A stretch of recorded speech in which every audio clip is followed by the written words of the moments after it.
Hello and welcome to another episode of Information No More. I'm your host, Dan Pilato, and I'm gonna switch back to Portuguese porque eu te amo e eu quero que você entenda bem o que eu tô falando. Mentira, eu não te amo não. Mas hoje a gente vai falar sobre um assunto importante, in, on, at. Agradeço a Sol aqui pela sugestão de tema. Sol, beijão, obrigado pela pergunta. Então vamos lá, tem duas coisas que as pessoas costumam fazer para entender in, on, at. A primeira é traduzir. Tá errado, traduzir às vezes ajuda, mas no caso de in, on, at é uma saída muito traiçoeira e você vai se enganar. A segunda, que é melhor, é tentar entender a regra. A regra para in, on, at é tão fácil de entender que você vai fazer isso antes desse vídeo completar 2 minutos. Saca só. In, on, at são utilizados para falar sobre tempo, localização e posição. Para falar sobre tempo e localização, você vai usar in para coisas grandes, on para coisas médias e at para coisas pequenas. O que é um tempo grande? Mês, ano, década, século, etc. Por exemplo, in January, in the 90s, in 1994. O que é um tempo médio? Dias, por exemplo, on Monday, on January 1st. E um tempo pequeno? Horas, por exemplo, at 9 o'clock, at noon. Agora, localização pequena. Casa, loja, bar. Por exemplo, at my house, at the store, at the bar. Uma localização média. Rua, avenida. Por exemplo, on Paulista Avenue. E localização grande. Cidade, estado, país. Por exemplo, in Santa Catarina, in Brazil.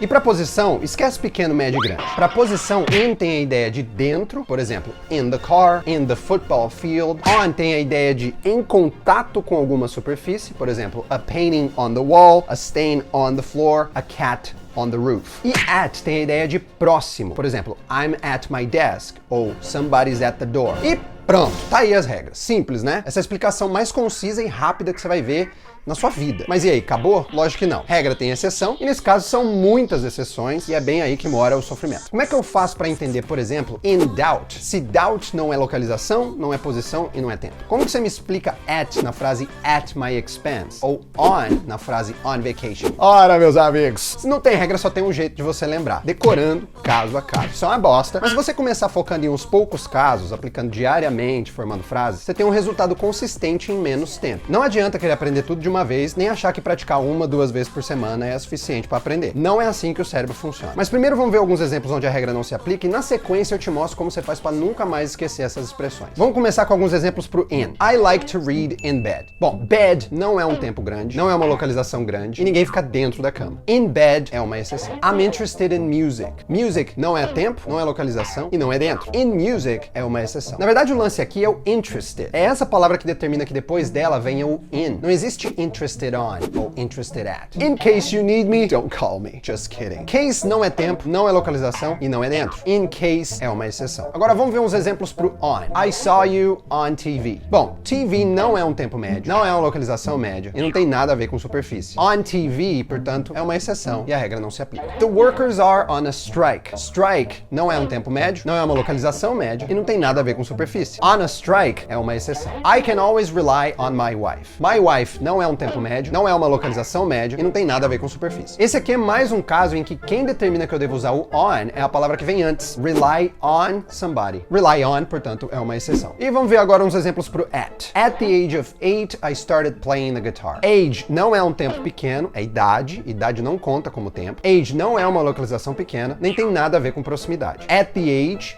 é uma exceção. The car was going at 50 kilometers an hour. 50 kilometers an hour não é um tempo pequeno, não é uma localização pequena e não tem nada a ver com proximidade. At 50 kilometers an hour é uma exceção. Are you mad at me? Me não é um tempo pequeno, não é localização pequena e não tem nada a ver com proximidade. Mad at me é uma exceção. Tá bom de exemplos, né? Essas são as únicas exceções? Claro que não, tem várias outras e eu vou te passar algumas das mais utilizadas num PDF que eu vou deixar disponível no grupo do Information No More no WhatsApp.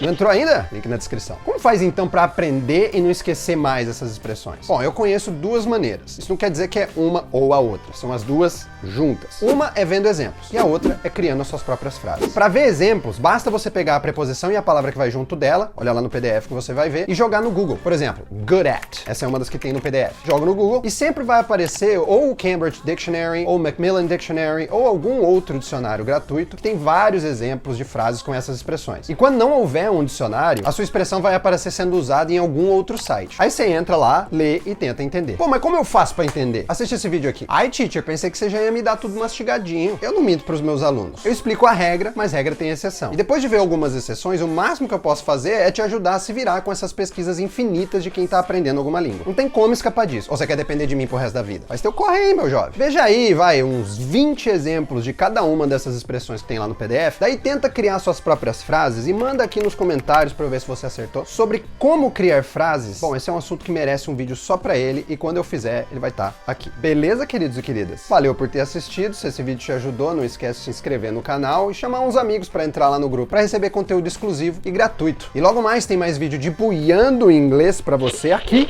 no Embramation No More.